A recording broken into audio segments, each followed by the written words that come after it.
Israel പ്രധാനമന്ത്രി ബെന്യാമിൻ നെതന്യാഹുവിനെതിരായ പൊതുജനങ്ങളുടെ പ്രതിഷേധം തണുപ്പിക്കുന്നതിനാണ് ബന്ദിമോചനവുമായി ബന്ധപ്പെട്ടുള്ള നിർണായക വിവരങ്ങൾ അദ്ദേഹത്തിന്റെ അനുയായി ജർമ്മൻ പത്രത്തിന് ചോർത്തി നൽകിയതെന്ന് റിപ്പോർട്ട്.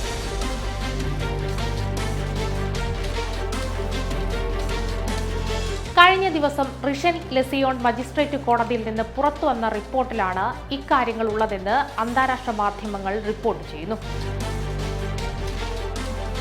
ആഗസ്റ്റിൽ 6 ബന്ദികൾ മരിച്ചതിനെ തുടർന്നാണ് സെപ്റ്റംബറിൽ ഇത്തരത്തിൽ വിവരങ്ങൾ ചോർത്തിയത്. നെതന്യാഹുവിന്റെ അനുയായിയായ ഇലി ഫെൽഡൻസ്റ്റൈൻ ആണ് വിവരങ്ങൾ ചോർത്തിയത്.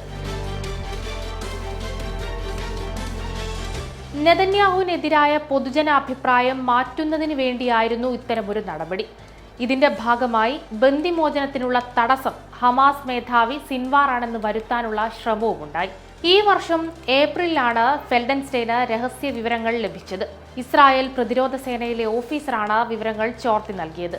ഇതാണ് സെപ്റ്റംബറിൽ ജർമ്മൻ പത്രത്തിന് നൽകിയത്. രാഷ്ട്രീയ ലക്ഷ്യങ്ങൾക്ക് വേണ്ടി ബന്ദിമോചനം നെതന്യാഹു വൈകിപ്പിക്കുന്നുവെന്ന വിമർശനങ്ങൾക്കിടെയാണ് ചോർത്തൽ നടന്നതെന്നും കോടതി റിപ്പോർട്ടിൽ വ്യക്തമാക്കുന്നു.